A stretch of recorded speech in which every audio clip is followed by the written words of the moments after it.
Welcome to week 11, Explore the Bible. Today, it's bad news. Bad news for the northern kingdom. We're in 2 Kings chapter 17, and the northern kingdom, Israel, has fallen. They have fallen to Assyria. Samaria has been overwhelmed, and the nation has gone away. The people are taken into captivity.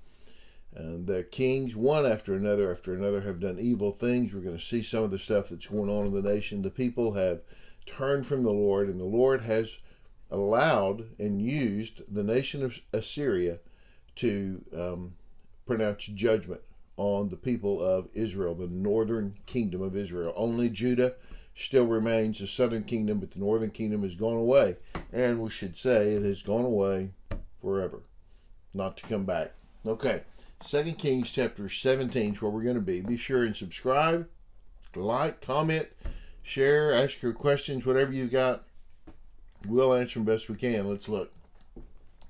This disaster happened. Why did it happen? Why did God allow His people, this nation, to go away?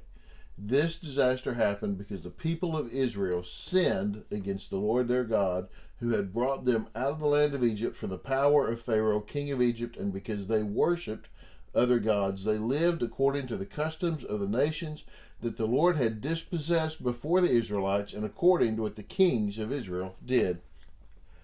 Okay, I want you to see first of all that, the kings were evil. The kings do evil in the eyes of the Lord, but listen, they are here because the people of Israel sinned. The people sinned. The people allowed those kings to lead them. They were responsible for their actions. They can't just say, well, the king told us and so we had to. The king led us and we didn't have a choice, or, this was just the way the culture was and so we just kind of went along with it. No, they were responsible for what they did. They're the ones who had sinned against God. And listen, he says, we're talking the God who brought them out of Egypt, who brought them away from Pharaoh, who rescued them out of slavery. And here they are now living to the customs of the nations that the Lord had dispossessed. He had kicked these nations out and given all of this to Israel, and now they're acting just like the nations who had been kicked out. They're acting just like them. They're living just like them. They've taken those customs and followed them. And then he gets particular in describing this.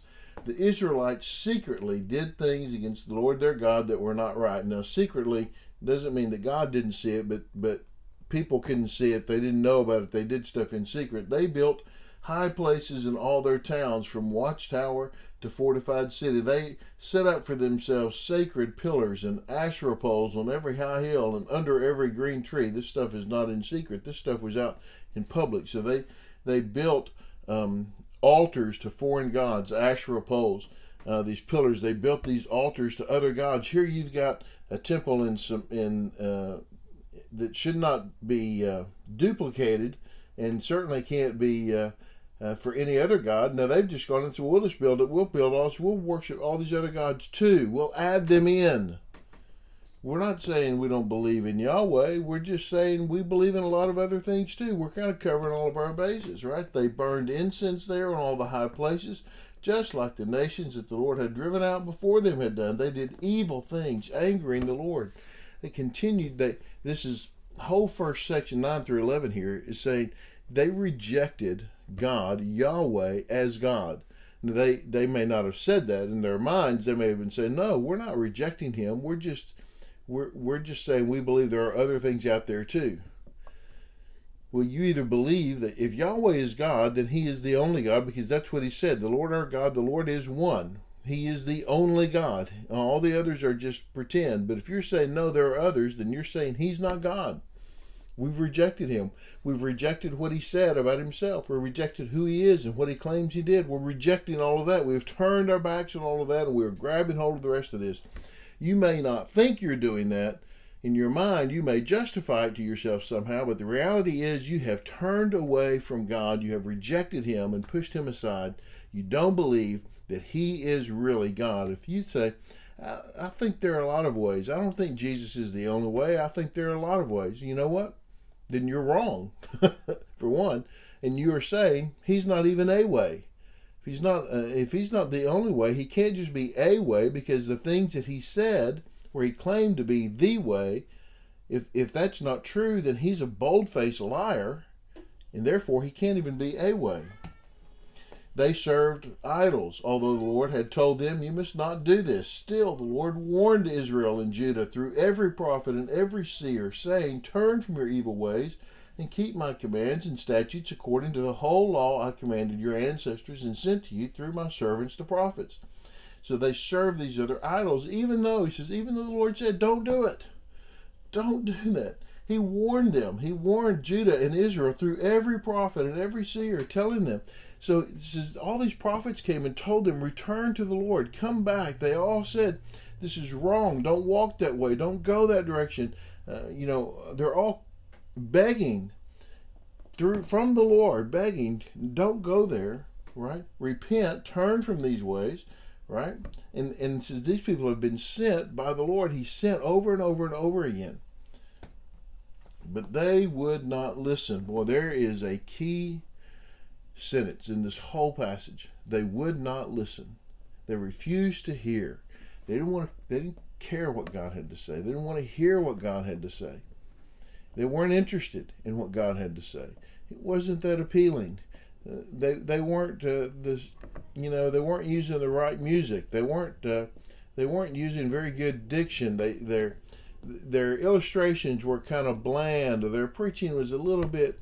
It was too harsh. Too much fire and brimstone. We didn't like that, or we didn't care for the way he said it, and we didn't like what he was wearing when he said it, and whatever. They've got all these things because they just didn't want to listen. That was the heart of it.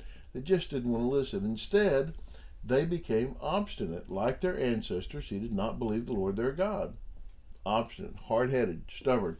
They rejected His statutes and His covenant He had made with their ancestors and the warnings He had given them. They followed worthless idols and became worthless themselves, following the surrounding nations the Lord had commanded them not to imitate. They just started being like everybody else.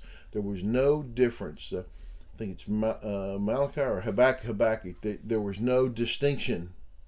You couldn't tell the difference between that which was holy and that which was just normal, between those people who were God followers and those people who were not. There was no difference. And I love this sentence. They followed worthless idols and became worthless themselves. Listen, if you adhere to a belief that believes that you don't matter, then you don't matter. If you follow a God who believes that you have value, that you are important, then there's an opportunity there for you to actually have value and be important. They followed things that were worthless. They lived a life that was worthless, and so their life became worthless, meaningless. They abandoned all the commands of the Lord their God. They made cast images for themselves, 2 calves and an Asherah pole. They bowed and worshipped all the stars in the sky and served Baal. They sacrificed their sons and daughters in the fire and practiced divination, interpreted omens. They devoted themselves to do what was evil in the Lord's sight and angered Him. They sacrificed their sons and daughters in the fire. They gave child sacrifices. They killed their children. This is how far they went. Think about who the people of Israel were, when Moses and Joshua were leading them and taking over the promised land, right? Who they were, and now look at what they have become. This is how far they have gone. And I want you to notice, too, how far the Lord let them go before finally the Lord was very angry with Israel and He removed them from His presence. Oh, look at what that says. It doesn't say He removed Himself from their presence. He says, I remove you from my presence. You will not be where I am anymore.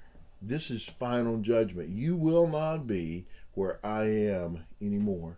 Only the tribe of Judah remained. Even Judah did not keep the commands of the Lord their God, but lived according to the customs Israel had practiced.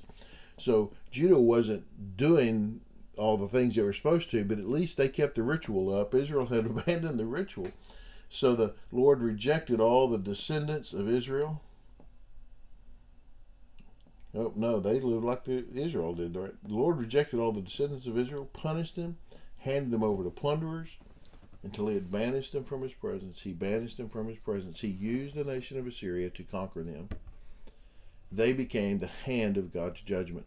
God used a pagan, God-denying, evil, unbelievably evil nation to punish Israel because they had become evil and had rejected the Lord, and so they fell under his judgment. Just like the nations that were there when the Israelites came under Joshua and conquered all of that country, those nations were evil, and the Lord used the people of Israel, the Israelites, to punish them. Now God is using another evil nation to punish the Israelites. You see, we're all responsible for what we do. And your birthright and your ancestry does not save you from the hand of God's judgment. You must take responsibility for your life and your walk with him. Well, I hope that's helped as you study this passage, as you teach. Thanks so much for taking the time and the effort to prepare and to lead a class. God bless you for doing that. Really appreciate that. Be sure and subscribe, like our channel, comment, share with other people. We appreciate that. Ask any questions you've got. We'll do our best to answer them. We'll see you next time.